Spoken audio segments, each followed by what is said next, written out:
Welcome to Happily Ever Aftermath, the podcast where we discuss relationships in movies and our relationships with them. I'm Polina Grinbaum. And I'm Diana Rojek-Sconard. This episode, we're talking about 1994's Only You, starring Marisa Tomei, Robert Downey Jr. And Polina, I want to thank you for indulging me, for letting me pick this movie, because there is a history with me in this movie. Well, I guess I wouldn't be surprised. Okay, fine, I'm not going to speak for everybody, but there were some movies when I was younger, some that just kind of just tapped into my brain because I'm 13, impressionable, and dateless, boyfriendless, and relationship-y. Let's do this one. And this one was just harmless. And okay, so the movie itself, Only You. Marisa Tomei plays Faith. Okay. And she's, I would imagine, just based on the ages of the actors, because it's not blatantly stated, they're in their early, maybe early 30s, late 20s. I'm thinking like late 20s. I want to say late 20s.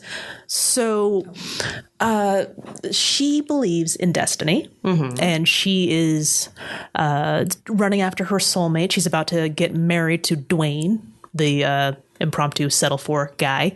And when she was her own 13, looking for love, she was, the beginning of the movie is Actually, she was 11. Oh, I'm sorry. That's I found it, like... Interesting. Okay. 11. All impressionable. Okay, that's perfectly totally fine. Impressionable. So they're Ouija board with your brother.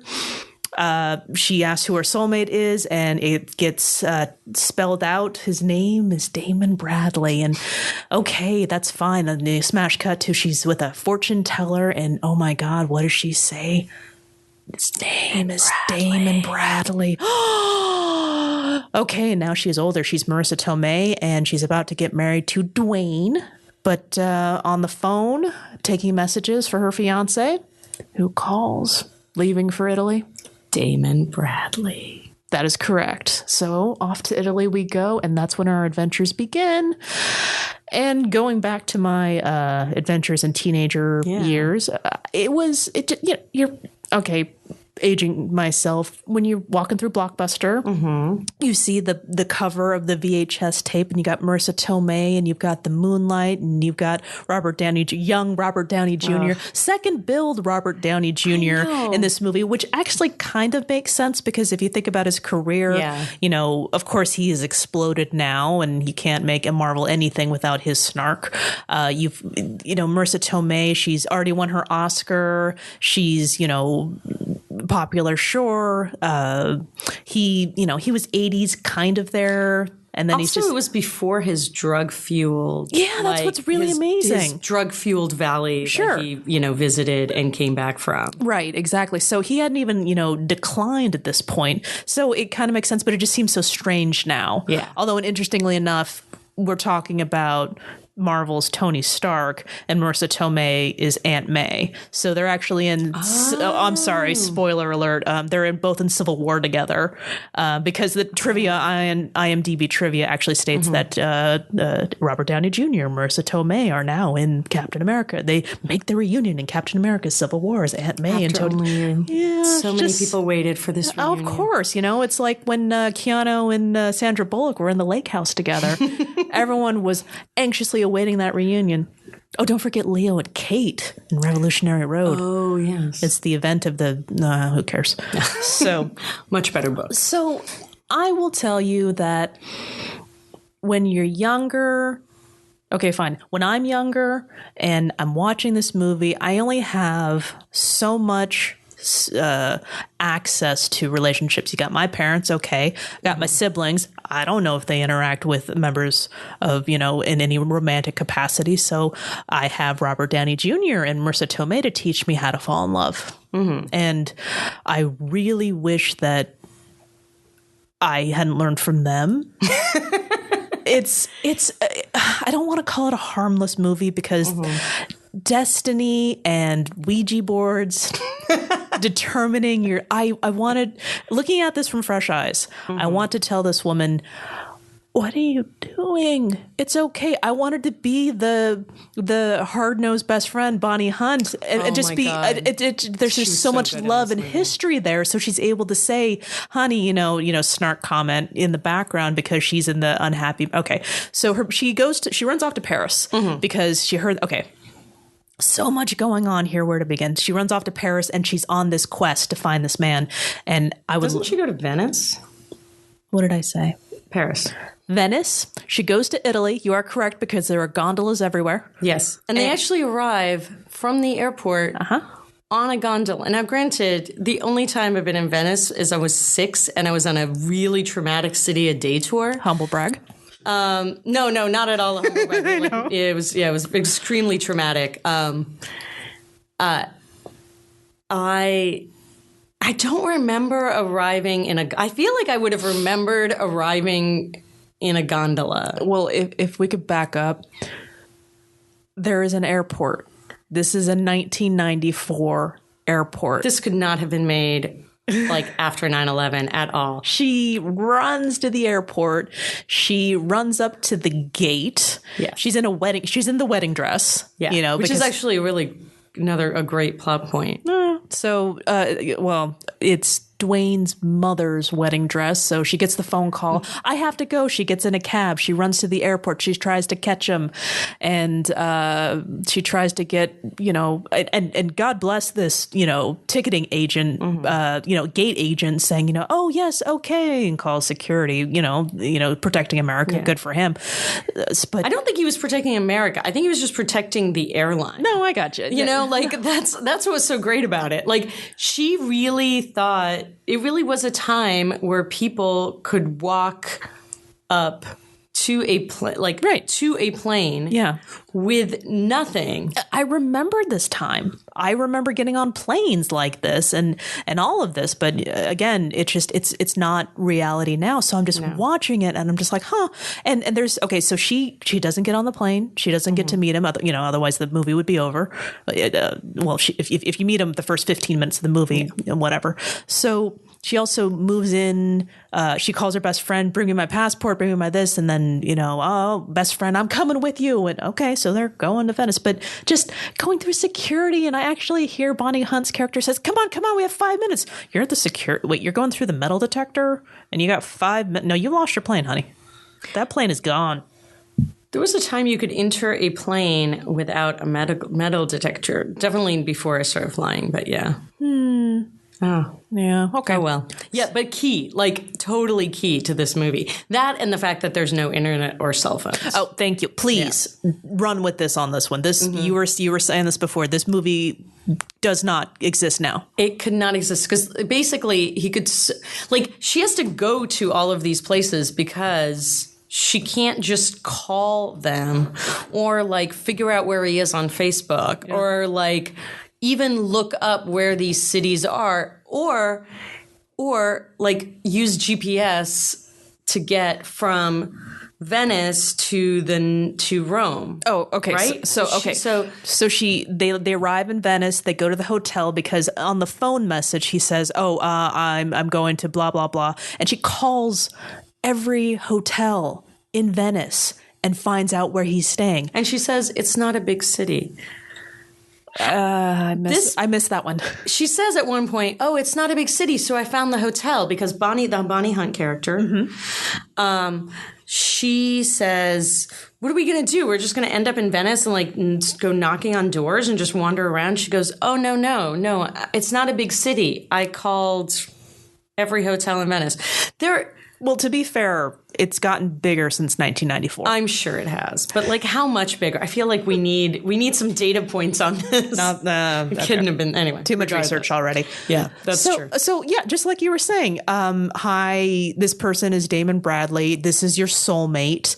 So she thinks it could be anyone. It could be anywhere. And okay, that's perfectly fine. Unbeknownst to her, this guy happens to know her future fiance. She goes running for him. Again, if you were Marisa, if you were 11-year-old Marisa Tomei today, you're immediately on the internet looking at every possible Damon Bradley there is. Does that kill it though? I guess that's the thing.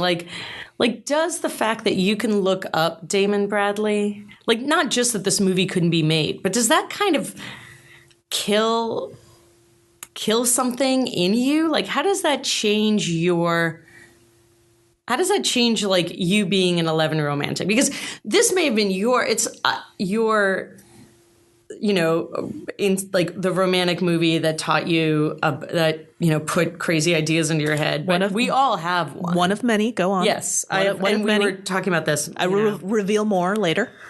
Mine are, speaking dating myself, are like Some Kind of Wonderful and Pretty in Pink, which we're going to have to do because Turnabout's fair play. Of course. I'm looking forward to it. It's going to be fun. Yeah. And then you watch them over and over again, and there's such a fantasy to this. It's supposed to be about the fantasy. That's the fun. That's the kind of joy of a movie like this. Okay, but here's counterpoint. Yeah. If you go on Facebook, you look up Damon Bradley. Mm-hmm. Now, according to the Ouija board, there was an exact spelling of Damon Bradley. So if it's Damon Bradley, but Bradley with 2 R's, I don't know why I did that, but sure. So the Ouija board said this spelling of Damon Bradley. So if you go on Facebook and find Damon Bradley, do you get to pick which Damon Bradley pops up? There is more than one Damon Bradley in this world. Oh, I didn't think about that. I guess I was assuming like, you found Damon Bradley and you found... the guy who, we shouldn't give it away. Not yet. But yeah, not until the end. So, you would find these multiple, you're right. I always thought you'd find like the one Damon Bradley and then instantly, like there's no time to dream, it's like, dream's dead. And here's the next thing though. She finds this is her soulmate.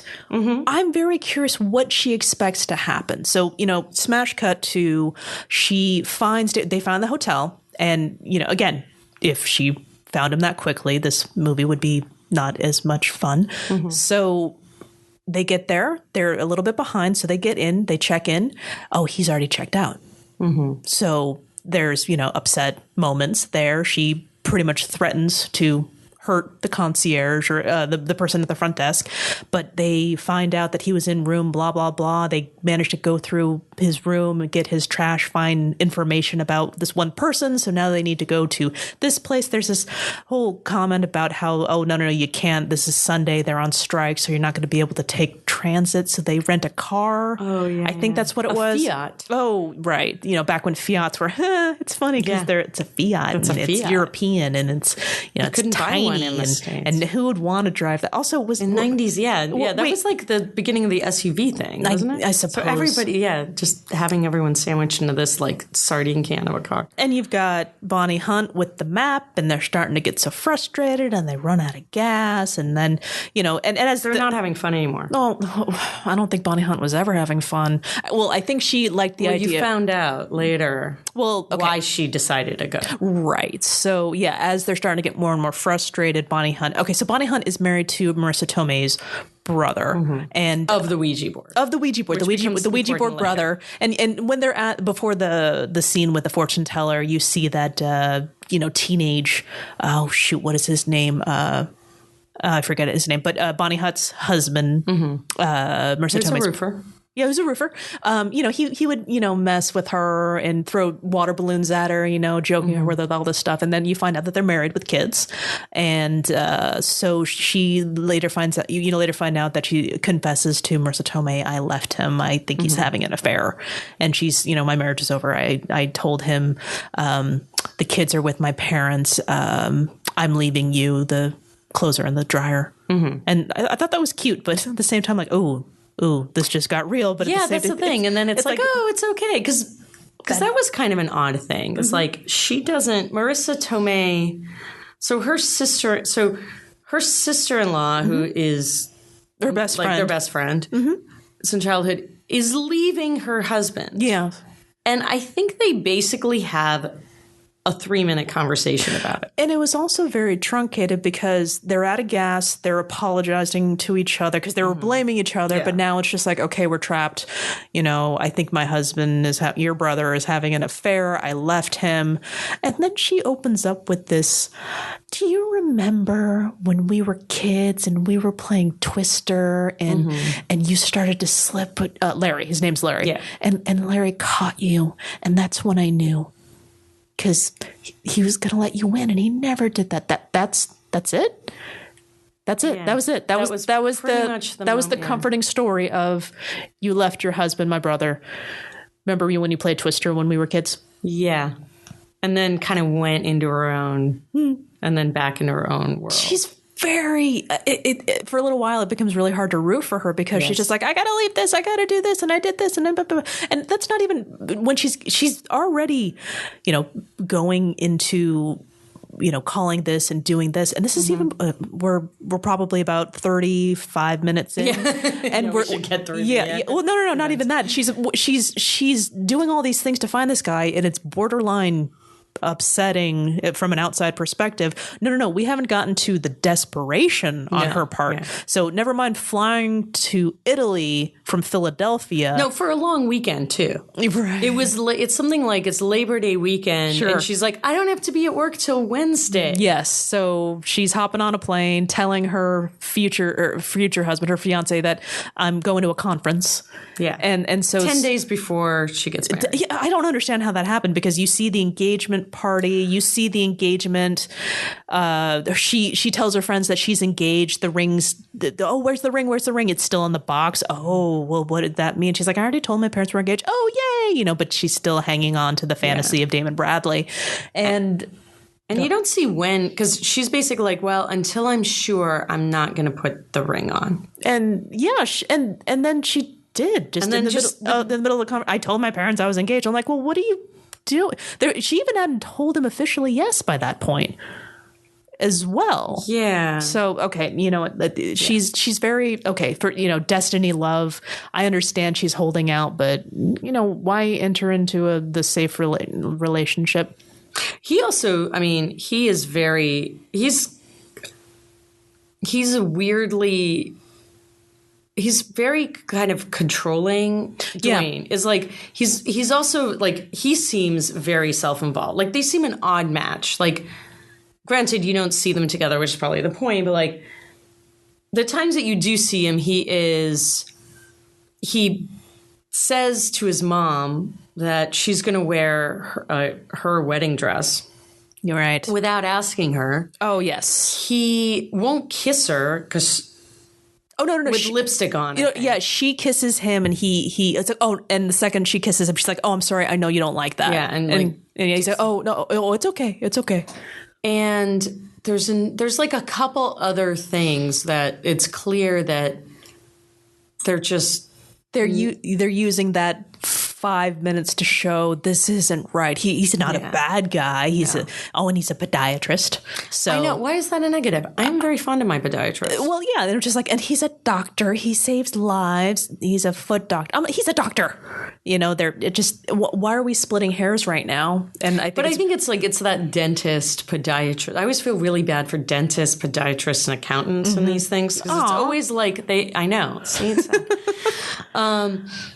because they get a bad rap. They always are like, that's shorthand for like they're boring. They're sticks in the mud. And my podiatrist is very interesting. And we need our accountants. Yeah. Mm-hmm. I need an accountant. What was the other one? Dentist? Dentist. I love my dentist. The other one. And dentists. He's awesome. Very important. Yeah, exactly. I have no idea. Especially in America. Like, what are we, like, we raised dentistry to a science, and now we're denigrating our dentists in romantic comedies. Mm-hmm. Well, it's a good job. It's 9 to 5. How are we supposed to tell that these guys are perfectly nice, but just not for our Marisa Tomei? Yeah. I guess. I guess I like it better than like in The Wedding Singer, where this guy is clearly a douche. Yeah. I hate the clearly, the black and white. This guy is so horrible, and he's just cheating on her, and he's marrying her for the money, and blah blah. No. He's just very, very, very gently. No. He's just kind of a nerd. He actually doesn't seem like a nerd. He seemed kind of mean. Oh, okay. So just like, okay. So not To me, I was like, you just shouldn't be marrying this guy. So it starts out with her. She teaches like English and philosophy. I suppose so. And she has such passion for this stuff because she's, romantic. And she's teaching the romantic poets. Yep. Actually, she's talking about Plato. And then the romantic poets. I couldn't figure that out. I'm like, what curriculum do you go from Plato to like, make sure you read Shelley tonight? Like, what? Well, it was it Byron a Catholic school? Yes. So they were trying to cram all of the, legitimate stuff in there before they started reading, the Bible. Perhaps. I didn't go to Catholic school. I did not either. Okay. I was freaked out by Catholic schools because whenever you went there for like debate club or whatever, you would just be like, there was Jesus. And you got, I always found that very intimidating. You got used to it. Club. Did you? Oh, well, okay. My siblings went to Catholic school, but then things changed, and my parents were like, "Wait, I can get this at the public school." So that's where I ended up. So you get used to the crucifix? Oh yeah. Yeah. Like while you're taking a math test, you just get used to it? Oh no! See, I didn't know. I still went to church. And you get used to the crucifix when you're, mourning the loss of our Lord and Savior. Yeah, but that seems an appropriate time to be dealing with a crucifix issue. But you're like already nervous taking a math test? Well, I wasn't. I was pretty good at math. Oh, that's true. Yeah. Okay. Public speaking? I don't know. It was always associated with debate club with me. But anyway, let's move on. Sure. Sorry. Yeah. So Marisa, I've got issues. So again, she misses him. They drive. They get lost. They make it to the new hotel. They find this person who had a message scribbled. And from there, they're able to figure out that he's going to be at a restaurant at this point in time. And they'll know where to get him because things are coming together to where she can finally meet her destiny, her man, and at the same time, we have Giovanni introduced, a gentleman who takes an interest in Bonnie Hunt. Okay, I'm really embarrassed. I cannot remember the name of Bonnie Hunt's character. Oh, Kate. It's Kate. Yeah. Okay. I'm sorry. I have this image of Fisher Stevens just yelling at her, Kate. Oh, Fisher. Italy. What's she doing in Italy? Who's in Italy? Why is she in Italy? Yeah. Yeah. Yeah. No, he says Italy.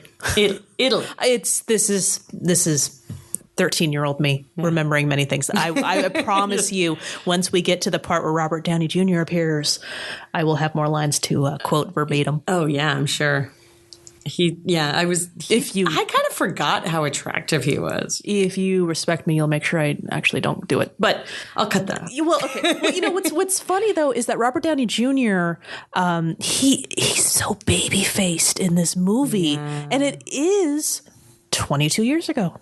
Yeah, and he was in fact a baby. In fact, a baby. He was a baby. Yeah, and it's fantastic. So Kate and Faith, Marisa Tomei, Bonnie Hunt, they go to the restaurant. They find out where he is. He's in this blazer navy thing, and so she's nervous. She decides, and I don't want to go. I'm just like, and Kate, being the best friend that she is, go get him. What do you come all this way? Why would you let another 15 feet stop you? And she goes, and no romantic comedy would be complete about the clumsy scene. Yeah, the klutz. Oh yeah, she runs into the guy with the tray, and then people are getting in her way, and then she just things start to fall, and then the guy who's playing the guitar. This huge tray of what looks like raw fish. Yeah, I don't mean like sushi raw fish or like whole. I mean like a whole fish with a head. Right? Shouldn't that be like cooked? Yeah, or like, I don't know, the head removed. Like, and not small little sardines. I'm talking like... Oh, yeah, this was a big thing. And shiny in a way that would, didn't look cooked. Yeah, so regardless. Yeah, so she turns around. I always notice the food. He's gone. Oh, no, the movie must continue. So she goes running off. She sees the blazer, head in the distance, and she runs. And, of course, there's beautiful fountains and Italy everywhere, because you got to give... the scenery, you got to take it all in. It takes you on this adventure, and it takes you to places I never thought I'd see in my lifetime. Still haven't in real life. So she goes, and then Labor Day weekend is coming up. Oh, that's right. It's so easy to go, and then the boating. Just make sure that you like you land at the airport that's in the middle of the sea, so that you can. It's so small, so we'll be able to find it. The gondola airporter is my favorite little detail. Yeah. So there it is. We're 45. They're 45 minutes in. Her shoe gets caught in the brick sidewalk, and she runs off. She's got one shoe. She's hobbling. She's gonna lose him. She's gonna lose him. But bam! Who does she run smack into? And she runs off. Doesn't realize who she does. Tony Stark. Robert Downey Jr. Yeah, that it is. Before he was Tony Stark. She saw this Tony Stark in him before anybody else did. Well, not right away. Not right away. So you hear him, he sees her going, and then he sees that she loses her shoe in there. He yanks it out and starts running after her.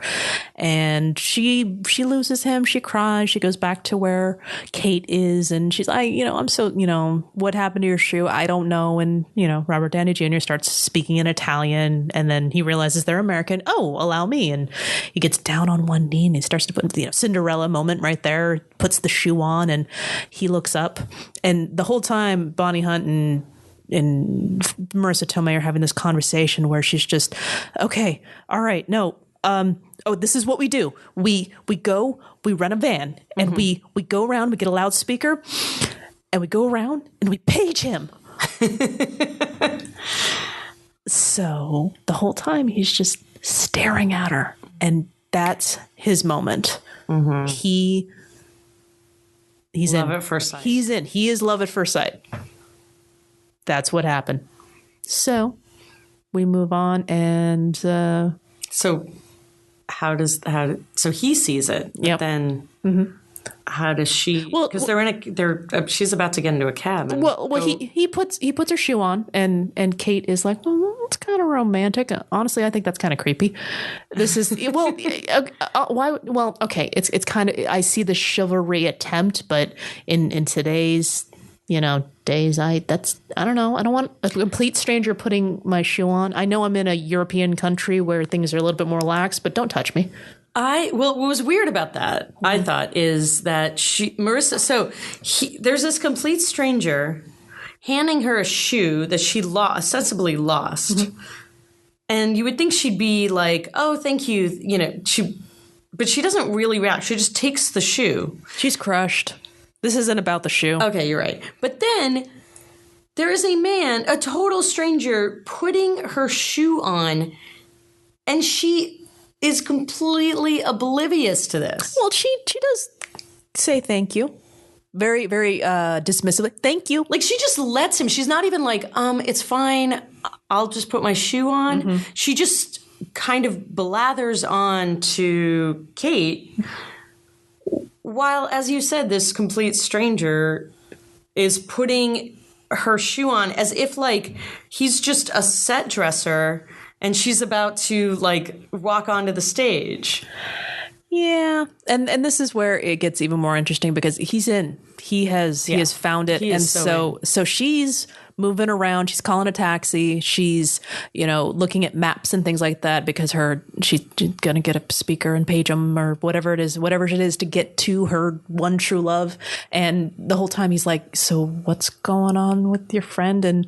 And Bonnie Hunt just does not have the energy to explain it, but she's just like, she's looking for someone. And of course he's looking like, well, what? It's a crazy story. What are you going to be like? Of course. Oh, yeah. She's smart enough to just kind of hold it back, he's like, but he pushes. He's like, well, what is it? Like, she's looking for her, soulmate. He's like, well, what is it? Like, were they pen pals? No, like kind of celebrity thing or something. She got his name off a Ouija board when she was 11. Huh. So, and that doesn't even faze him. Mm-mm. So they're about to get into a cab and he's just like, well, hey, I've been here for a while. I have people. I know someone at the, what's it called? Not the bureau, but the consulate. The consulate. Thank you. So, just like what? Okay, well, just let me help you. What is his name? It's Bradley. Oh, wait. Sorry. I just forgot his name. I forgot the guy's name. That is so stupid. And sure enough, he looks right at her. Damon Bradley. I'm Damon Bradley. Swoon. She passes out right into his arms. And there's the glimmers of the future Robert Downey Jr. amazingness. Little help here as he's holding unconscious Marisa Tomei. Mm-hmm. I love it. She did. She faints. That was really elegant way. I was really impressed. It was the real swoon. It was a swoon, the literal swoon. So we now have them walking through Italy together. This Italy cannot exist because it's just empty with just your random Rome, and it's beautiful out, and fountains, and there's no tourists. There's no. Nothing. There's the random person on the street selling roses that he can give to her. They're just opening up to each other. The horse-drawn carriage. What is that? Was it Roman holiday? Yeah, the Gregory. They're doing their Gregory Peck impressions, and I don't know what I'm doing right now. I just know that I need to stalk at the back of my throat right now, because when I was young, I'm like, I have no idea what they're doing right now. Oh, you hadn't seen the Great? I've not seen Roman Holiday. So as I'm younger, I'm just like, fine.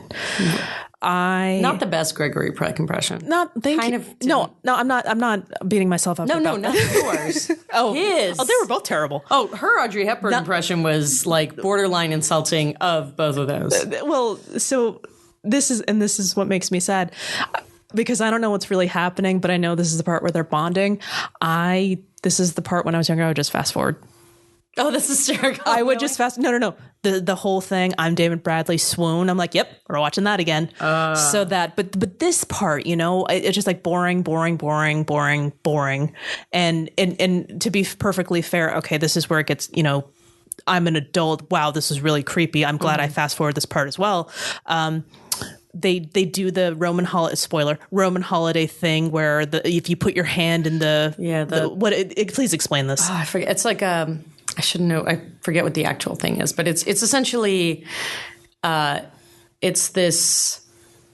I think it's Neptune or Zeus, but it's basically it's a sculpture on a wall, almost like a manhole cover. Okay. And it's got the face of Zeus, but it's got this kind of wide mouth. I think it was like a part of it probably was like a part of a cistern or something. I don't know.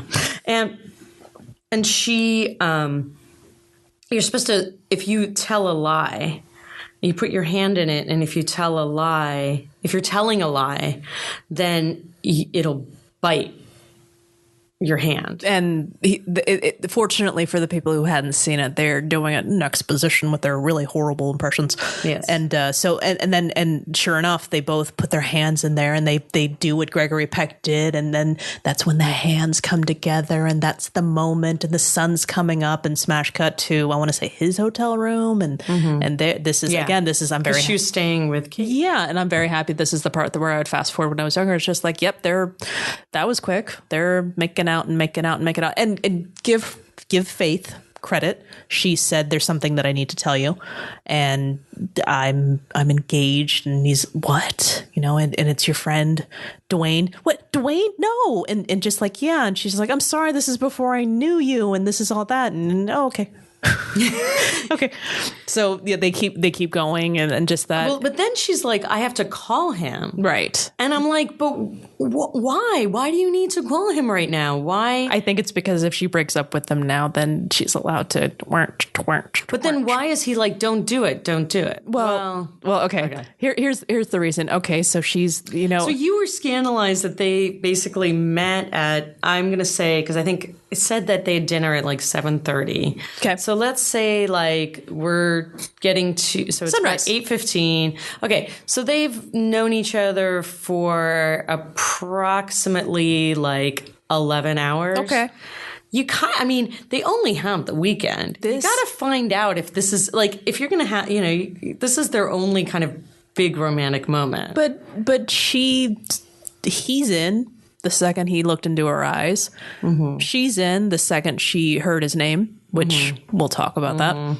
Yes, please. No, not even that. No, we'll talk about how upsetting that is. It's just like, I'm ignoring it. Wait, I'm sorry. Your name is what now? Yep. Dun, dun, dun, dun, dun. So, he says to her, there's nothing you could say that would change the way I feel about you. Mm-hmm. And she tells him, oh, no, okay. It's okay. So now it's his turn. to confess something. Yeah. And she says the same thing. My name's not Damon Bradley. And you get to see Robert Downey Jr. get kicked into a cabinet. And and the funny thing is, this is where I'd stop fast forwarding because I enjoyed not so much that part, the whole uncomfortableness, but the reveal. I'm not Damon Bradley. Yeah. And then she gets so pissed at him, and it's so friggin' sad. He's just like, well, everything about me is true. You know, I love this. I did this. I grew up here. I am in this. And it's just, you know, it's just a name. And it's just, what is your name? And interestingly enough, it's Peter Wright. It's Mr. Wright. Mr. Wright. It's Mr. Wright. So she gets so angry at him and just like, you know, and he said, you said nothing that you could, you know, nothing that you could say could make me change the way I feel about you. And her response is, that's before I knew what it was. And again, which actually I really like. That's pretty. And she's actually smacking the rose that he's trying to give to her in there. And so she goes into the elevator and she's, you know, she's so mad and she goes, how can you do this to me? He's like, because I'm in love with you. What kind of excuse is that? And smashed. He's got this wide-eyed look, and then bam, she's back in the hotel room with Kate. And again, these moments are so ingrained into my brain. I'm sorry, I just reenacted it for you right now. I hope I love it. It was really great to watch. Actually, I hope you enjoyed that. I really enjoyed that. Thank you very much. Because that was the first time I watched that movie. It was last. Or even really was aware of, like, completely aware of its existence. And I had to clarify because there is another movie called Only You from 1992 that stars Andrew McCarthy, Kelly Preston, and Helen Hunt. And oh my God, can we watch that? Oh, of course. But the thing is, I know this one too. Oh. I know this one very well. In fact, I used to have it recorded on audio tape because there was music I like to listen to from it. And the dialogue is still going because this is what that's so great. Because this is what you do when you're younger. Yes. You listen to music. Especially before the internet. I recorded all of these things. I recorded the music, the last few things off of, you know, the last section of Rocky IV because that training montage music is fantastic. It's really fantastic. I have very interesting, eclectic tastes in movies. But so Marisa Tomei is upset. She's just like, you know, but how could he lie to me? And blah, blah, blah, blah, blah. And she's upset and all this other stuff. And in the meantime, Kate's been kind of seeing Giovanni, taking a tour of things. She's kind of liking this guy's attention. I mean, every single person that she runs into in Italy is a American fantasy of going to Italy. Like, there's the old woman who, with like the roses, who's going to break into a tarantella at any moment. There is the if I may interrupt, though, the woman selling the roses. If you're paying attention to Robert Downey Jr., it's he knows basic pieces of the language. Yeah, thank you. But you know, she says, you know, oh, how much? And she's gesturing 2. He's like, 2, and he's like, no, 3, and he gives it to her. And if you're really paying attention, it's like, oh, that's really sweet. Yeah, I liked that he was, and she was kind of rolling her eyes. That was so great. She's like, oh, here's this lovely romantic moment, and he's haggling, which I loved. But yeah, sure. And so, you know, Marisa Tomei's upset, and Bonnie Hunt's going on her little adventures, and I'm conflicted because she is a married woman, but at the same time, but nothing. That's the thing. Is like she says it to him early on. He's a shopkeeper, but like a very nice shop, but. The kind of place where you'd buy leather goods. Oh yeah, this was the fancy stuff that you hope to get at a duty-free shop. Yeah. Oh, I don't know international travel. I was like, can we just spend some more time here? Let's shop. At one point, I want to talk about the clothes in this movie because I really enjoyed them. Oh, that's right. Okay, so getting into that.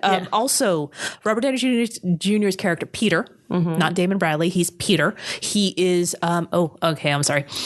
He comes back with lots and lots of flowers, apology flowers, and she's not there. So he starts to talk to Kate. He's looking for an ally in this whole situation. And so she even asks him, what is this, some sort of scheme, you know, do what you can to get laid. He's like, you know, how dare you, you know? Yeah. So when he finally gets her to listen, and this is the piece of the monologue that I have memorized, I am not supposed to be in Rome. I'm supposed to be in Boston, leading a really boring life, working my can off for my boss so he can spend half the day in the gym.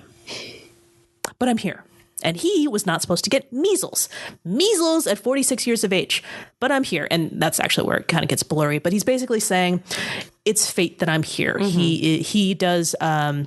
He's not a shoe salesman, but like he knows designers. He knows. No, I think he's a buyer. He's a buyer because he knows all about shoes. When she lost her shoe, he was able to say that it was a blah, blah, blah knockoff that, the family, the people that actually make the knockoff, very nice family, blah, blah, blah, blah, blah. Good quality control. Good quality control. Some good stuff right there. See, and it makes you wonder, is that the writing? What's the name of that shoe brand? Yeah. So, it was Stephanie something, but no. The thing is, you notice he just rattles that off. That's just Robert Downey Jr. You're wondering, well, that could have been in the script. You notice how just it rolls off his tongue. You can see the talent there, even though he's working with kind of a cheesy premise. And so he's even saying, he's talking about how he fell in love at first sight, and he's just like, and I'm just saying, someone bumps into me and there she is. And I'm just thinking, Lord, give me something that will keep this woman in my life forever. And he did, she said the name, granted it wasn't my name, but if that's not destiny, I don't know what is. And I love this interaction. That's really beautiful. Is it a lie? And so he even says, though, this whole thing is ludicrous. What are the odds that this Damon Bradley guy is just going to be like the most amazingly perfect person on the planet? And yes, he does have a point, but this is a guy who fell in love at first sight with this woman. And that's what I think is really great about what she's crazy, he's crazy, but they're their same brand of crazy. Yeah. In fact, that even comes up later, when Marisa Tomei is just, complaining about him and what's wrong with him. He's just like, he's just so crazy. I just don't get it. She's like, he's like your brand of crazy. Yeah. Very funny. So, and it's a very good point. Well, then they both they quote poetry to, they're talking about poetry in their brief time together. Which is really great. But also, it's interesting because when I first saw it, I was like, he's like, well, it's just the name. And I'm like, oh, that seems so obtuse. Like, of course, the name is the most important thing. Is it the correct to say that the name is the MacGuffin? It is the MacGuffin. Okay. But I get where they're in two different places. Like to him, the name is just a tool and it's immaterial because it's crazy. It's crazy that you would have this name that just been reinforced to you twice. Right. Twice. And she pushes that. They're just like, oh, the Ouija board. Don't forget the fortune teller. Yeah. Because that's the thing that really cements it. Yeah. And she, but to her, everything else about the fantasy breaks down around the name. That the name is so crucial to her that everything else just makes it completely its own way. And what I find fascinating about that is if since she was the fortune teller thing probably happens she seems like she's a teenager, maybe 15 or 16. Okay. So if she's lived 20 years at least with this fantasy, who does she think Damon. Because I keep thinking Milton Bradley. Damon. Oh my God. Which becomes important later. Milton Bradley. Oh my God. Well, that's Parker Brothers actually, but. Oh yeah, because it's Ouija board. But there's a really great podcast about the history of the Ouija board. And anyway, so. Wait, so it's not that movie Ouija that came out, the horror movie? Oh, no. Because they're making a prequel to it coming out. I didn't even know there was a movie. The prequel, that'll give you the history of the Ouija board. Oh, yeah. Sorry. So, yes, I'm sorry. Milton Bradley. Yeah. They never talk about who she thinks this person is. You would think that you would have an entire story about the kind of guy Damon Bradley is. Well, no. Let's work backward because this is her soulmate. It's destiny. It just is. Who he is who she is meant to be with. So I don't think she's done any thought on what she wants necessarily. I mean, she was watching movies and she knows how she feels about this. So whatever this person is, he will make her feel this way. Never mind how he is, what he's like, what he's interested in, what he'll do. It's how he makes her feel. And he will complete me. He will make me feel this way. So I don't think she's ever given thought to the details. It's just, this is this person. This person has this name. I'm waiting for it. Well, she was waiting for it, you know? Yeah. And that actually goes back to the fortune teller, because even though she said his name is Damon Bradley, she screams and runs off. But, you know, of course, she still had to pay her. And the woman said, you know, you make your own destiny. And I love that she's, you know, trying to give her real advice, and as she's trying to say exactly who her soulmate is, which, you know, as she's turning on her magic, her crystal ball with a flashlight. Yeah. So a purple flashlight. Oh, so it was like there was some effort. So, all right, where did we end up? So Peter's trying to explain to Kate, they're leaving. They're going. Marisa, Tomei, they have a cab first thing in the morning. They got this again. Fast forward. Robert Downey Jr. trying to explain himself. Oh, it's so sweet because he loves her so much. They take off in the morning. You see Robert Downey Jr. running for the cab because he found him. So he explains that he went back to where he was, and there's this long explanation how he comes there every year. He follows the same tour, so he happens to be about 3 hours this way, and then we could find him if we check out the stuff. And these really expensive hotels, by the way. Oh my God. Apparently, with like a roofer. I don't know what he does. Seems to have a job. I don't. Oh, no. They mentioned something. Well, she says I was in class. I don't know if she's actually a student or, you know, in classes, or if she's a teacher as well. Okay. So it's kind of hard to tell. But she even says, though, she's just like, I don't know how we're going to, because these were featured on Lifestyles of the Rich and Famous. Yeah, every time she walks into a hotel, there's that running gag. Yeah. This was on Lifestyles of the Rich and Famous. I loved watching that show. I did kind of too. You know, Trump was on that show. I don't want to hear about it. Well, you know who else was on that? No, not Trump. Trump was also on that. I don't know. Never mind. So, so now cue to... they're in this new hotel, beautiful, gorgeous. Damon Bradley. Yes, Mr. Bradley is here. He's at the pool. He's wearing this medallion. And this is where the... who is this guy really kicks in, because he's at the pool. He's wearing a medallion.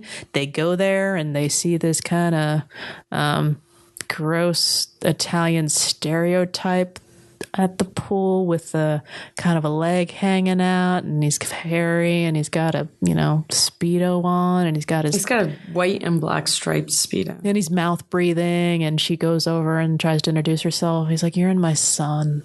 And actually, good for Bonnie Hunt. You know, she's like, that's Damon Bradley. Yes. Oh, poor guy. You know, he just wants to. Well, yeah. He seemed scummy, and that, of course, was the point. He was like very kind of greased up, and then and sunburned, and it shows you. Where is Faith in this whole thing? You know, it's right in the name. Where's her faith in her destiny? Because this guy is, you know, kind of creepy, but he's got the name. So she still tries to introduce herself. And before she really embarrasses herself, Damon. Yeah, she turns around. Who is it? Well, it's not whatever that guy's name. No. It's Billy Zane. I know. It's Billy Zane. Billy Zane. Is Damon Bradley. And he has this kind of curly hair wig. He looks a little bit like... Brand, you know, it looks it's weird. But he, he's coming out of the pool, and he's wearing what kind of looks like cotton boxer shorts. Yeah, that was weird. But you know, the 90s, whatever. Yeah, I mean, it's hard. I don't remember. So she's able, you know, of course, they have the classic looking, you know, pulling the sunglasses down and looking over the sunglasses like, ooh.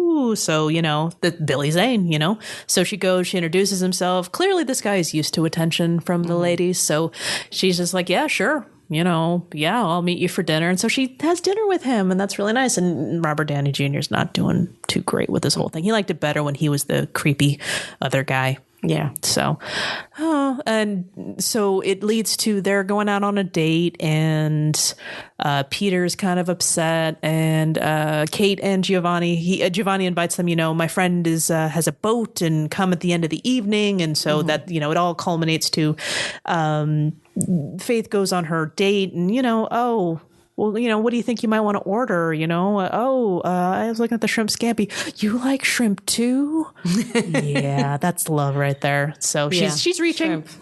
But that's okay. And I think you got Peter looking from, he's got the bottle of wine and he's really upset and watching the woman of his dreams, eating with Billy Zane. He's hanging out with Giovanni. No, that's after. No, that's after. So they all get on the boat together, and it's going okay. But it turns out this guy's not. He's not sure. He's good looking, but he's not the sharpest tool in the shed. Sure, and then she's looking for a spark. She's trying to create a spark. Which, for the record, people, find your spark, create your spark. Create your destiny spark, something, but she's just taking a name and running with it. Yeah. So they're on the boat and, and this is they don't have a lot to talk about. Yeah. There isn't, But that's when you can, I'm going to let you fill Damon Bradley. Uh-oh. Yeah. He gets a little handsy. Mm-hmm. And it was kind of gross. Yeah. But to be fair, oh, dang it. You know what we forgot? What? There were parts before the date where it was really showing that Peter is her soulmate, because he goes to say, I know this is happening, but no matter what, I want you to be happy. Yeah. And, she's like, can you find, he brings her a pair of shoes that's supposed to be perfect. I know, for the outfit. And the outfit that he didn't know she was going to wear, but he knew that no matter what, it would go with it because he's the shoe guy. Yeah. He knows her size like a glove. You said, yeah, they'll fit like a glove. Yeah, which of course, sure enough, they did. And every time she's asking, can you help me? And he's handing her dress before she asks. And can you get and he hands her bracelet before she asks, and the earrings before she right earrings. And he's just, I love that this is he's perfect for her because he can figure out what looks good on her. Yeah. Yeah. Okay. Yeah. So back to that. So she's gorgeous dress. You were talking about, let's get to the clothes. Oh my God, the clothes. Yeah, I think we have to do a whole clothes segment. Sure. So she's, very nice dress. They're on the boat. He gets handsy, and this sets Peter off, and he punches him. He punches Damon Bradley right in the face. Does he punch him right in the face? It's just funny to say that he punched him right in the face. I think he punched him right in the face. So, yeah, sure enough. But as he's doing it, I believe he calls him Harry. Mm-hmm. So, oopsie. Yeah. And what happens? And sure, are you not Damon Bradley? No, he's not. And then he pulls off his hair. He's the Billy Zane we know. It's Billy Zane. The Billy Zane we know. No hair. No hair Billy Zane. No. Maybe that's what was off. He looks a lot better without hair. I know. It's just like, who is that? Because he looked like Russell Brand. Well, if you put your hands around the hair. In a good way. Yeah. Well, there was no Russell Brand back then. I know he was alive, but he wasn't Russell Brand. No. So, sure enough, this was a ploy by Peter to, she storms off the boat. And then again, I fast forwarded through the molesty parts. But once we got to the whole, she discovers what he is, she starts to attack him. They decide to leave. When you were 13, was it that you were embarrassed to watch them, or they just weren't interesting? No, I wanted to. Or did you find them creepy? Like, that's not a part of the fantasy. I was just looking for the highs of he meets, she swoons, conflict. No, thank you. But this high of also it's more time efficient. Well, sure. And then you can watch the whole movie in an hour. I got really good at fast forwarding and hitting the right points because okay, granted, he's setting it up to this happens, but I don't want to see her like floundering with Billy Zane. I want to see her, fighting with Robert Downey Jr. because, and again, memorized parts, I can't believe this. I don't believe in the moon anymore and the stars or destiny or magic or men. And he's screaming at her. She's leaving the boat. Why won't you just accept the fact that, why don't you just accept the fact that we were made for each other? And this was, it's actually in the trailer. You're going to miss me when you're gone. You're nuts about me. We're made for each other.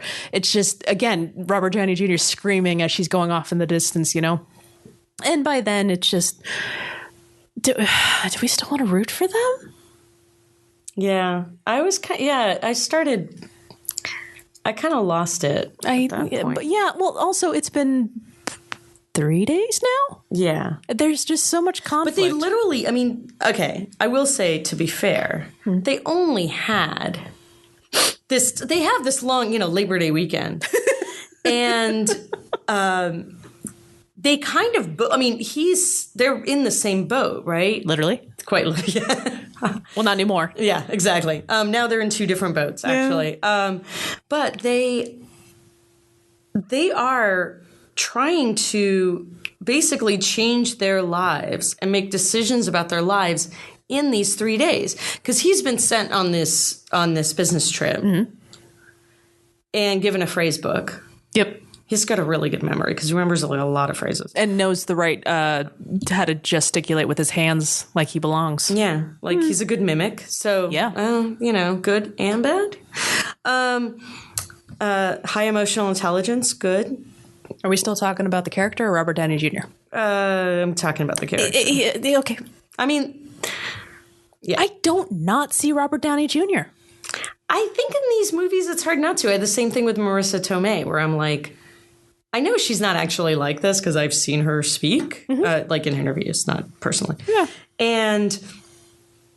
But she's so like just genuinely herself. And also you don't really have that much to go on. No. Right? I mean, there isn't a lot of plot or detail about them. So you kind of do have to go with Robert Downey Jr. These tiny pieces that you see of their personality come together. And that's what you have to work with movies like this. Yeah. You have an hour and 45 minutes-ish to figure out these people and fall in love with their falling in love. That's really well put. No, thank you. So yeah, I find it, and her, you get a bit of her in the beginning, but then basically like after 20 minutes in, she's just really, really manic all the time. But I do get the pressure. The pressure is that they basically have to make these decisions about their lives in 3 days, right? It's very, so maybe that's, that whole like, oh, it's only 3 days may be true if like they were living in the same town. It seems ridiculous, but she has to like call off a wedding. Yeah. Which by this point in the movie, she has decided that she's calling it off. Yeah. There's no Damon Bradley. There's nothing, but she is calling off her wedding. And so which we never see her do. Actually, okay. Right? It's part of the, okay, fine, sad confession. I read the shooting script just to double check, because there were some parts where I just could not get it and the subtitles were not cooperating. So I'm like, what the hell are this? So I got the script. But no, I do remember this in the movie. So Larry, Kate's husband, comes back. He comes to Italy, and he comes back because he loves his wife, he misses her, and he wants to be with her. So that's their reconciliation. He comes to Italy for her at the end, and so Marisa Tomei decides to go back home. And Kate and Larry decide to stay, and it's kind of like I would imagine a second honeymoon situation, and that's where the revelation happens after Marisa Tomei is left for the airport. Larry, I'm Damon Bradley. He was moving the Ouija board. And she even asked, when they were kids in the first scene, are you moving it? No, I'm not moving it, but it turned, he was moving it. He's like, he was bored. He wanted to get to the next question. Yeah. I believe in the script, it was who was going to win the World Series that year. Yeah. And she's like, well, what about the fortune teller? That fat gypsy woman, I slipped her $2. The whole thing was a joke. And she's saying, you have to tell her. He's like, I can't tell her. She called off her whole wedding. And that's when she called off her whole wedding for this. So she did. Apparently she knows. So she called off something. But you missed that whole, that's kind of that's an interesting exposition. Part of it. Yeah. I wonder she just called off her wedding, which I commend her for. She has not found him. And she's realizing that, she's just going to keep doing this. Yeah. So getting married seems kind of an irresponsible. She doesn't want to settle, but at the same time, I don't think she wants to go hunting for this elusive person anymore. And so here we are at the end. She's at the airport. If you want to go into this part of it. She ends up at the airport and again, just kind of runs to the gate and begs this time Italian flight crew. Oh, you're missing a step right here because I know where you're going with this. But okay, so she's again, airports are not also when I was younger, I used to think, okay, let's get to this here. She's at the airport. Guess who's also at the airport? Mr. Robert Downey Jr. Oh, yes. And But who gets paged? Mr. Damon Bradley, can you please come to the information desk? And so she, again, you're running through an airport. You see people running in an airport now, it gets your attention. It's going to get you tackled too. Yeah. So she runs up, he runs up. You see a person from the back, just the back of their head and everything like that. She, they both meet at the same time, Robert Downey Jr. and Marisa Tomei, and they look, and she looks at him, and there's no dialogue exchange, but you know what you're saying. Was it you? Like, did he put the, and he looks at her like, no, because he wants to know too, he loves this woman. She runs, she's never going to have to, but he wants to know. It's also like some closure for him. Absolutely. Even if it's, a sad closure, at least you can know, well, this is the guy, at least. So this actually also it's so crazy. And like, how would you be like, yeah, I wonder what that's like. And I'm going to give you this is really interesting. I would get to this point, I would listen to Mr. Damon Bradley, please come, and then you get to the point where they would meet with each other, and then the second she tapped him on the shoulder, Mr. Damon Bradley, I fast forwarded. I didn't give a crap about what this guy had to say. That part was so disappointing. It was. Because I think I knew that then, and I knew it now. Also, it's not fair. This actor, he's a great character actor. Yeah. He's not particularly attractive, and I think he's not there. It's like the Italian guy. Oh, who's this guy? He's no Billy Zane, that's for sure. But Marisa Tomei. But I'm sorry, go ahead. No, I felt really bad for him, and if that happened to me, if I got told this whole story, and then just like the person's like, yeah, I've been waiting for you my whole life, but well, what's nice, like, he's not crushed at all, which seems a very odd response. Well, actually, what I think is great though is that it's not Marisa Tomei. He falls on that. It falls on that spear for her. I was going to say he falls on that bullet. Who falls on a bullet? He takes the bullet for her. Really fast falling. Yeah, you two have a lot to discuss. She's in love with you, but she's that he's basically saying all of the crazy so he can introduce them and then walk away. And if you really think about it, that's really sweet. But I didn't like it. And I didn't buy it. It doesn't make sense. I didn't buy it. I didn't look into it. And I fast forwarded through it. I don't blame you. Because I didn't want to get to that. And then rewatching it, watching it with adult clear eyes, it was just so dorky in that she comes to her, this is where she comes to her realization, even though she was already in it, where she was falling in love with him as she went along, even though she hated him at the same time, because it's a thin line between love and hate. It's when she decided and she gave up the fantasy. He's like, well, do you love him? I do, Damon. What? It came true. I do, Damon. And then she runs off to get her man. I didn't make the I did connection. It was a lame. No, that makes total sense. It's a little on the nose. No. Well, it's like the whole, let's see, Mr. Right, the Cinderella thing, the Cinderella shoe thing where he loses one shoe and he holds onto it and puts it on her foot. Yeah. Like, and the Roman holiday thing and the Some Enchanted Evening.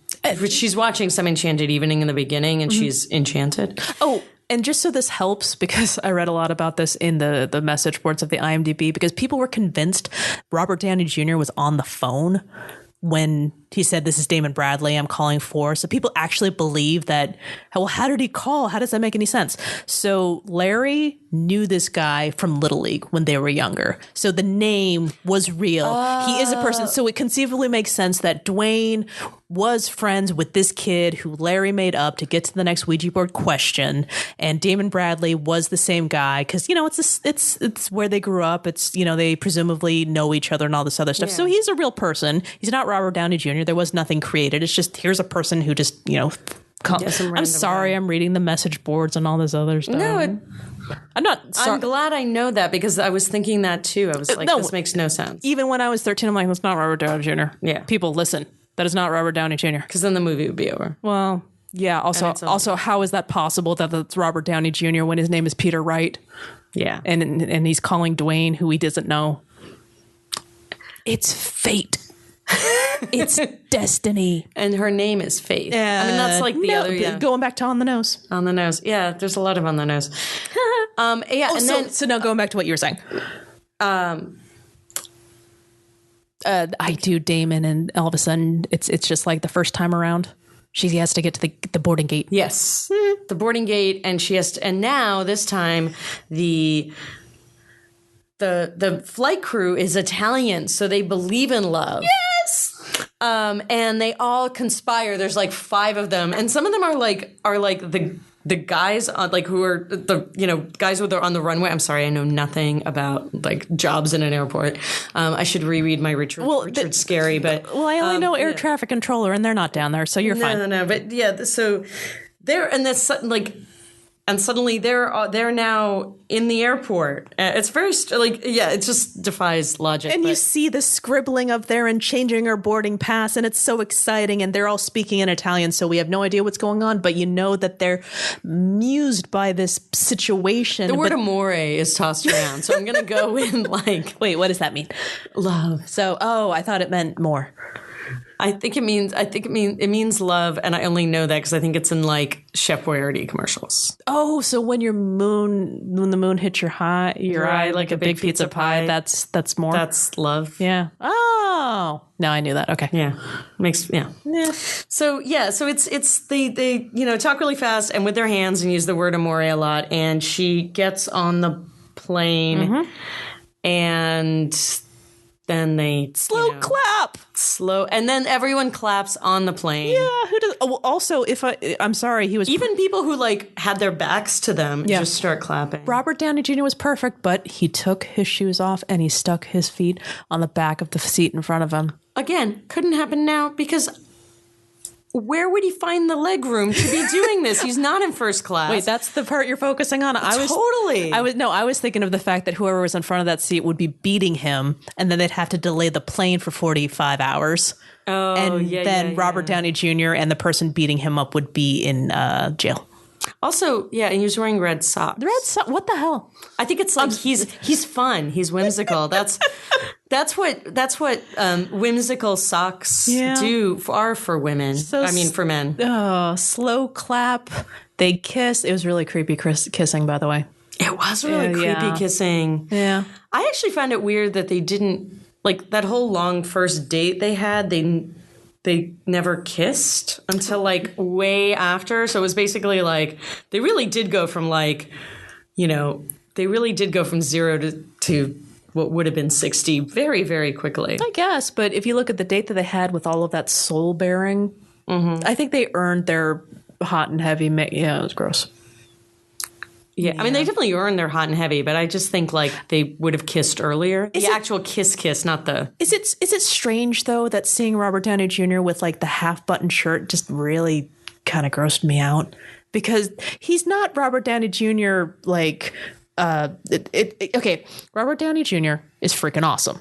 Mm-hmm. He's not, I got the half-button shirt thing going on like he's, I'm going to pull all these examples that don't apply to me, but like Channing Tatum and... See, I like my Robert Downey Jr. is the Robert Downey Jr. of this time period. Or before. Okay. So I was like very into that. I really enjoyed that. I was in. I couldn't do it because he is Iron Man, There's supposed to be like a heart glowy thing right there, and instead, but no, he's. See, I like Robert Downey Jr. to me was his like drug addled crazy. That's my Robert Downey Jr. I think this is I do really enjoy him in Iron Man, but to me that was like the weird departure. I am 13-year-old Diana talking because Robert Downey, he's sweet and all this other stuff. I don't need to see his chest. I need to see him, with the flowers and the crazy kooky and the do anything for love, including spending lots of money to impersonate a person because he loves her so much. It's so sweet. Oh, and also, I like them both. Okay. I feel like one kind of complements the other. One is like a route to the other. Okay. But in the end, they fly off into the sunset. Hooray! Hooray! Alrighty. So it took an hour. Yeah. 8 minutes to see the film. But I love that we basically did, you just did a dramatic reenactment and I just quibbled over details and wanted to talk about the clothes. Well, and what makes me sad is that it's a good thing that there's no video to go with the audio, because I was gesticulating as well. I'm kind of sad there isn't. Even just like her face would change when she was a different character. I also love that you were never Marisa Tomei. What's that? Oh, of course were not. Never Marisa Tomei. You were always Robert Downey No, Jr. because I am Marisa Tomei. I am Marisa Tomei hearing Robert Downey Jr. say these things. I mean, well, of course, I'm not paying attention to what she's saying. I'm sitting here. I'm taking it all in. I'm memorizing this moment. Yes. Tell me more. We are meant to be together. Yes. Shoe salesman. Boring job in Boston. I love you. Also, but a shoe buyer, that would be awesome. Okay. Yeah, well, because I have a lot of as obvious that I'm like really into my podiatrist. Whereas I would be very happy if I got someone got me the hookup at Trader Joe's. That would be really good too. Yeah. I'm very easily. I'm very packed, but I do really like shoes. Okay, as our producer can attest, because he's my packagist from Zappos. And as our producer can also attest, I love Trader Joe's. Yeah, I'm really fond of Trader Joe's. I love it. Sorry for those not on our coast that knows. No, there's actually there's Trader Joe's on the East Coast now. Oh, sweet! So, You're welcome. I can talk about for you guys. I can talk about Wawa. They mentioned that at convention last night. Oh, the only reason I know that is because of the Sklar brothers and when they do their Philly accent. Because they talk about getting some Wawa, the water ice, and the Pete Rose belongs in the Hall of Fame. I really have fond memories of Wawa. I really enjoy. That's okay. All right, Wawa and Princeton Junction, go. Oh. When did they fall in love? Well, Robert Downey Jr. fell in love at first sight, first foot sight. Mm-hmm. And then first eyesight. And then I want to say So he's a foot fetishist is basically where we're getting to. No, I think it's so funny because, he was nice enough to bring her back her shoe, but I think he understands they met I just thought of something. Oh my God. The shoes. He understood the shoes were meant to be together.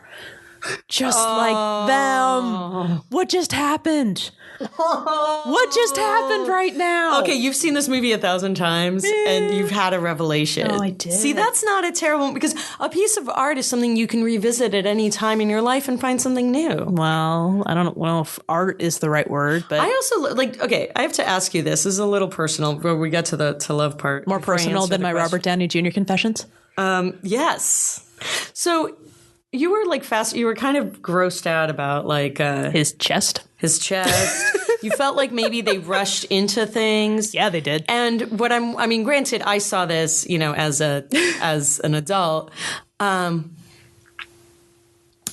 Was it that you were was it just that sex was sort of too icky? I did tell you. 13? I told you I was raised Catholic, right? The crucifix. Yeah, of course. It was pointed out years later that Jesus is pretty ripped, and I'm like, what's wrong with you people? Well, that actually also always freaks me out. And while I was in debate club. Well, he was at these Catholics carpenter. You got to move the wood around, and you got to lift things. I don't want to go to hell. Moving on. Mm-hmm. Was sex icky? Of course it was. Of course it was. Was it icky or scary? Yes. Yeah. We're talking about now, right? Yeah. Oh, no.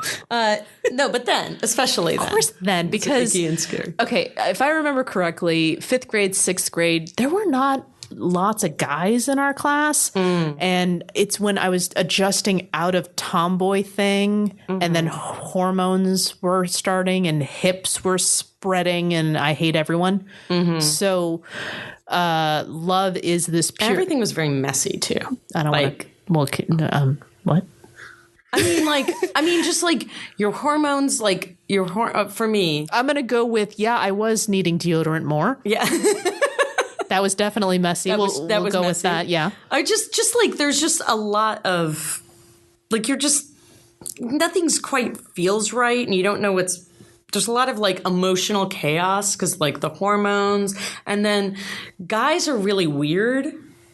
Nodding right now. Nodding. I'm not talking 13. I don't mean now. Also not just that. These are the guys that I would play kickball with, and I was the first girl on the team, and they were always fighting to get me on the team because I was awesome.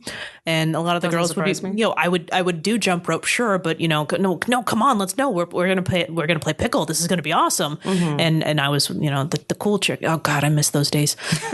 Still the cool type. Well, no, not that. Just like, no, all the guys paying attention. And then all of a sudden these same guys are just like, they're not the same. I'm changing, but also they're changing. They're not playing this anymore. And then they're angrier and their voices are, they're Peter Bradying on us and all this other stuff. So it gets so weird, Yeah. And I think that's why I liked it in the movies, because I'm Marisa Tomei. This is Robert Downey Jr. There is no Robert Downey Jr. in my 5th grade class. I don't even know if there was a Robert in my class.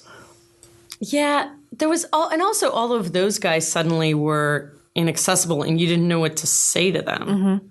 Like, I remember when I was 14, in the summer, dating this guy. Like, I went to some date camp thing, and he actually lived near me, but not in my school district, which seems really strange. But I live in New Jersey, and Did he live in Canada? No, I did have a lot of like pen pal crushes, but that's another story. That's another story for another movie.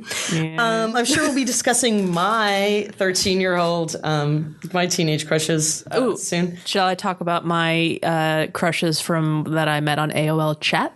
Oh, so I'm not gonna judge your pen pal crushes. Yeah, they were. Yeah, we actually had to write with pens. We could use pencils and markers. That technology was available. But, we could print out a letter too. So that definitely was fancy. Offer, yeah. But lacks the personal touch.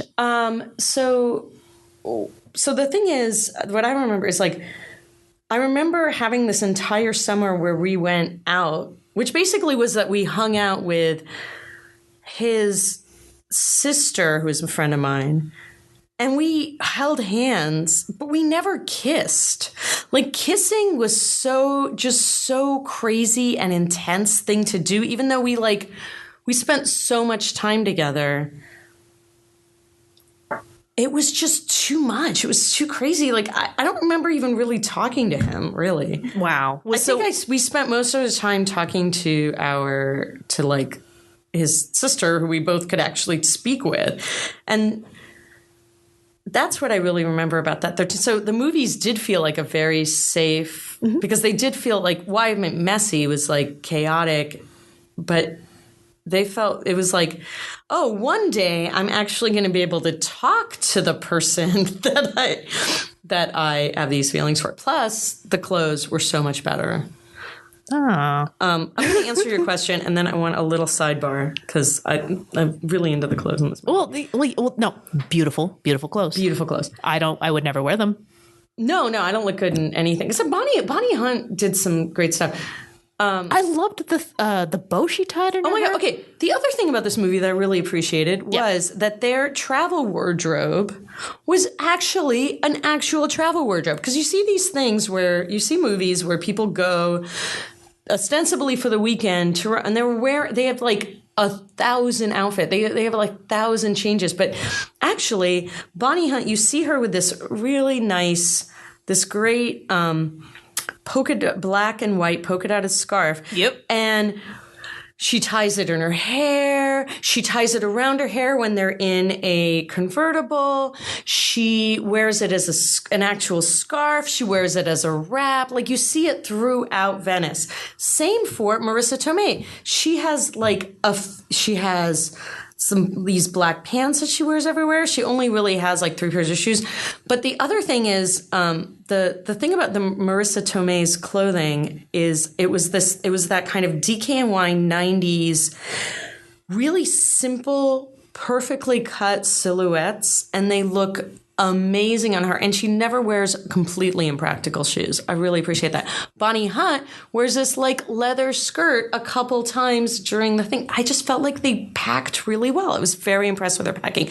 All of Marisa Tomei's outfits were like, could be hung and, wouldn't get wrinkled. But were very well tailored. That's what she said. Make sure pack everything non-wrinkly. Yes. On the phone at the airport. And so Bonnie, excellent packing job. Like, her favorite pants, very good.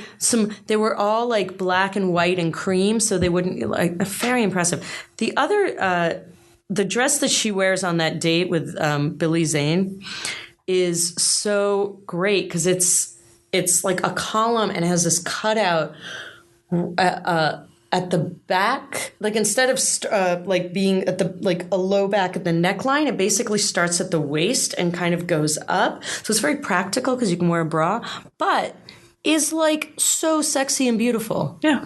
And like very, very, like very long but very high slits so you can run. I mean, it's just and good makeup. Like I remember the 90s with like that the brown lipstick, the like I remember that. Yeah, I remember the brown lipstick I had because I actually bought it again. I think it's called, it's like Revlon's New York Minute? Anyway. Well, also the red dress that she wears when she meets Robert Downey Jr., God. Bonnie Hunt. But another point for Bonnie Hunt, she said, and I packed that red thing that you don't have the guts to wear. Yeah. And at first I was like, oh, it seems quite buttoned up, and I'm like, what is it? But then you realize that it's full length, but it has slits. Mm-hmm. Really high up, almost like it's like a window. It's a window pane dress. I mean, a window. Anyway, I think windshield wiper, whatever they call them. Blinds. Blinds. Yeah, galore. blinds. I forget. There's like a name I have for no that idea. dress, I'm just double pane. The window dress. I don't know. Solar panels. No, and yeah. So that's what I have to say. So So I agree. Like, I feel like When They Fall in Love is not... Well, it's pretty clear. No. Robert Downey Jr., clear. Marisa Tomei, murky. Yeah.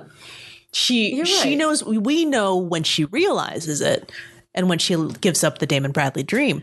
But when did it happen? But when she says to him, that's when she admits it. But when did it happen? That's really, really hard. Yep. Because basically he says the name and it's like a switch goes off. Yeah. And she suddenly sees him. I don't believe the switch. I don't really believe the switch. Because it got turned off so quickly. Okay, then I'm thinking when he started quoting the poem and she finished it. That's what I'm going with. Huh. That's pretty good. I'm going with that. Okay, I believe you. Because it's like, oh, this actually is fate. Because not only does this person have this name... But we actually like the same thing. Does that mean that because I quoted Robert Downey Jr. in real time when the movie was going, he is my soulmate?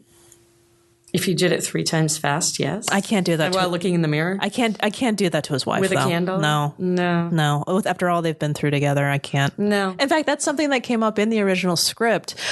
So we find out Larry runs into... Okay, actually, no, I take that back. In the script that I read, the same thing was happening. She actually decides at the airport that she loves him and she goes for him. And there is a page for Damon Bradley and she doesn't even stop. She hears it and she keeps going, which I thought, that's actually much better. Much better. That is so much better. Because I actually thought that it would be even better or less like eye-rolly if Damon Bradley was like, you see him with a book of Shelley, or you see him with a book and he looks like something she'd be interested in. Oh, actually, and he's really attractive, and that's how they do it now in modern movies. Oh no, this guy's pretty great too, but he's not the one. This great guy. Yeah. No, if this helps. So in the script, because it sort of seems like she's like, oh, I got this like guy is like okay, but I could get that guy. Okay, so they took out that part, which was unfortunate, but they fortunately did take out this part where when she's trying to get on the plane, she kind of fakes a heart transplant needing to get on the plane, which I'm really glad that they took that out because that's really shitty and really on the nose. But I guess Larry and Kate are there. They run into Damon Bradley, and there's kind of like some earlier things saying that the guy, the fake Damon Bradley was into Scientology or something like that. And she's like, ugh. And then this guy is reading a Scientology book, which is no good. But, remember this Damon Bradley was supposed to be Larry's Little League guy who was supposed to be like some ass that he didn't like.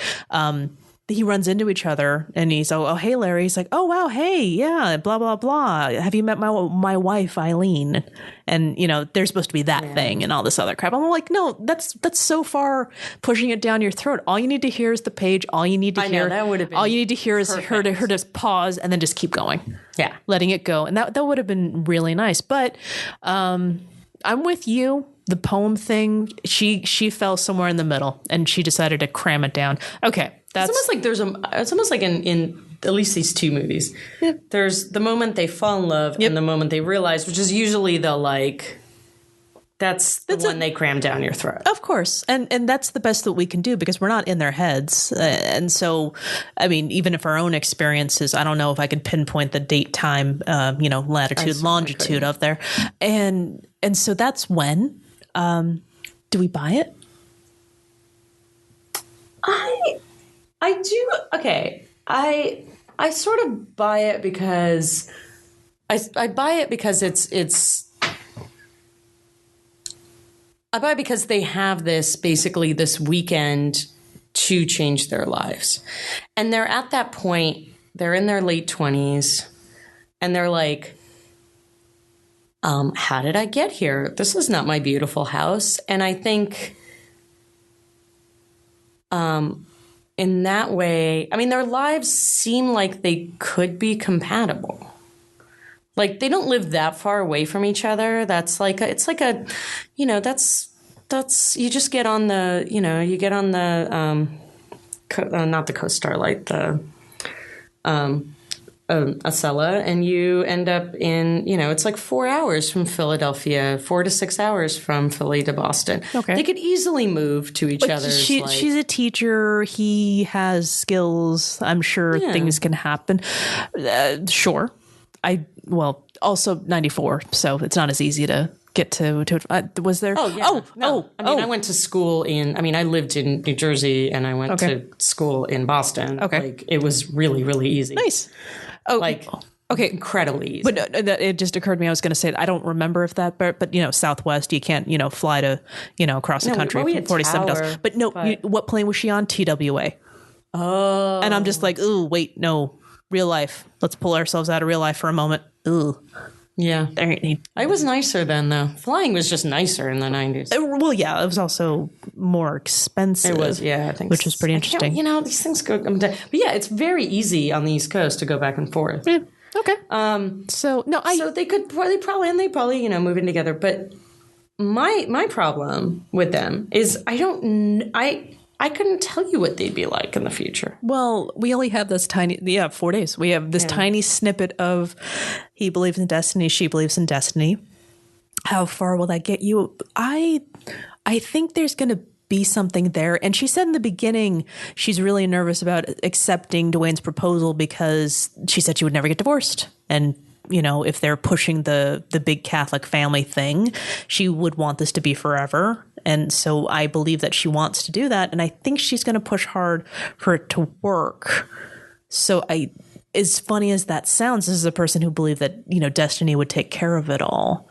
So I think she's one step ahead of the game because this is a guy that she is connected to with a little bit more than just, but she does, I think she believes destiny brought them together still. He is Mr. Right after all. But, it's funny. You talk to people and I remember people will tell you these stories about how they met. And I remember one in particular, actually, so when we were actually on a bike ride, so we had a lot of time. And she told me this like super long story about basically, they were her and her husband were like mutual friends, right? They were traveling in the same friend circle, and so they would end up at parties, and they would end up at the same parties, and at one time they got together. Like that's the crux of the story. But the way she told the story was, this very long series of parties in college where they would connect, and it was, everything was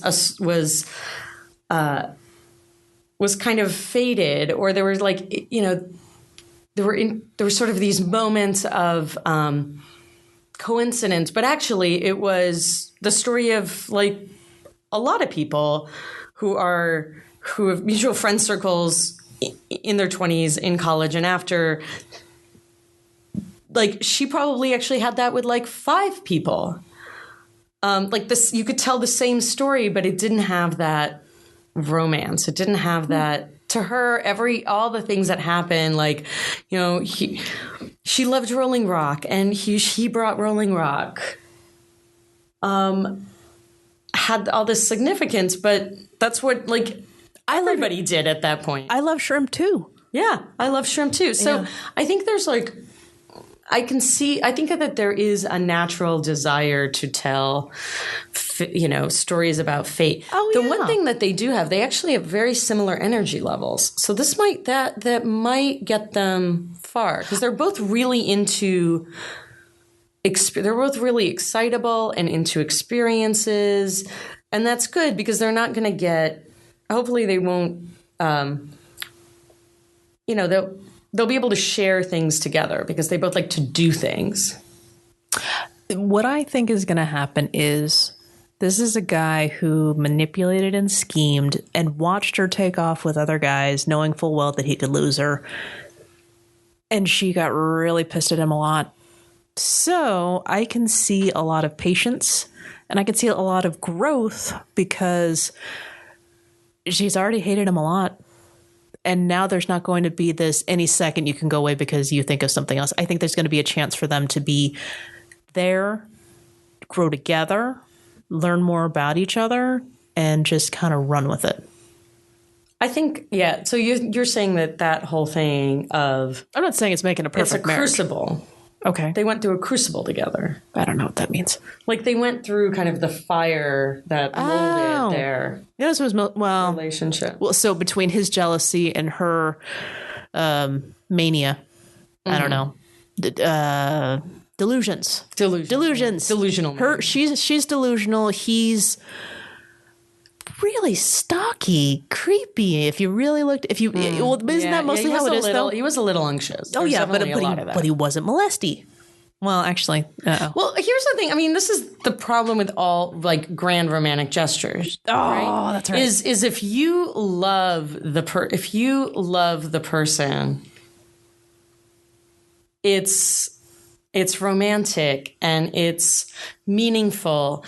If you hate them, then it's stalking. Well, or if you're not interested, it's stalking. Well, I don't know. It's mixed symbols because if he pulls on your hair, it means he likes you. If he ignores you, that means he's playing hard. I don't know. I don't get it. But if he pulls on your hair, she's ignoring you, she's playing hard to get. Yeah, but that's messed up. Of course it is. I didn't say it wasn't. Do you want to talk about destiny and and Plato? I guess. Was that? Yeah, I was going to like fact check that. That seemed, I was like, wait, I don't know where this is going. I was watching it like, I was sitting in my hallway, like watching it, stretching. So here's a question for you. Yeah. Do you think she's going to move to Boston? Do you think he's going to move to Philadelphia? Because I have a theory already. Okay. I think... Oh, it's impossible. I think she's going to make him move to Philadelphia. Okay. And I'll tell you why. I think that she has more. So she has got the family. Right. She's got the life. Right. Actually, her job is probably a little more mobile. Yes. But he already expressed that he doesn't like Boston and doesn't like his job. That was my thing. He's just wandering, working his can off for his boss. I was just thinking about that. He's unhappy where he is. And this isn't puppy dog love following type of thing. I think he would move in an opportunity to improve his life elsewhere as well. And it's not like they're different, but he's not moving from New York to San Francisco. Right. He's not moving from Santa Fe to Los Angeles. Like he's moving from Philadelphia to Boston. Yeah. So, I think on a scale of 1 to 10, I think they have like a 7 chance. 10 being this is like, this is going the distance is 10. 1 is, you know what? I'm actually going to agree. 7? Yeah. Like I didn't think so. It's like, I don't know anything about these people, but now thinking about it, I'm like, Yeah. I think they could do it. Plus, they actually, I mean, as you said, they have a basis, at least she does, of people staying together, right? That's the assumption that they're going to be in it for the long haul. They've got, their parents are both married. Yeah. She's got, her brother is married. Mm-hmm. Never mind his wife left him, but they worked it out. Yeah. Oh, I wrote down this quote. And I'm really upset because I don't remember who it is, but I think this was Kate saying about, I left him and Marisa Tomei is trying to defend him. Quote, I know he would kill tigers for you. Yeah. Okay. What was that all about? I don't know. I just wanted to throw it out there because I thought it was worth writing down. It's funny. Now I remember sitting in that line going, would my husband kill tigers for me? I would get mad if my husband killed tigers for me. I was kind of like, I don't think you should do that because I don't think it's going to end well. And then both of us will be hurt. What is that proving? Plus, I don't think he's like a tiger. So many fines. Well, exactly. Where is this tiger?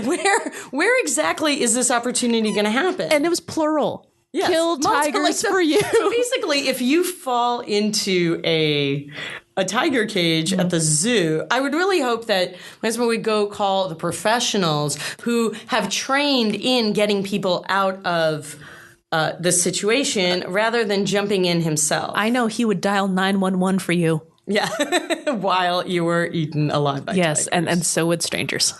Yeah. I think he would stand there and try to give me advice, possibly not excellent advice because he'd be kind of panicked. He would try. He would really try. Yeah. He'd probably go, somebody would go get okay, I really hope this never happens. Like, are they on safari? Does that change if they're on safari? I don't want him to have a weapon. Never mind. Well, I will tell you this. I will tell you this about mine. I know he will listen to me ramble on about Robert Downey Jr. for me. That is true. That is actually huge. That's actually, and that's also a lot more likely and happens more often. Yeah. Yeah. And accept my foibles. Yeah. So everybody's... Foibles, plural. We're lucky. Multiple foibles. Well, you can't have a foible. It's awkward. It doesn't really roll off the tongue. I don't know what that word means, but it sounded like it was good. All right. So, Only You...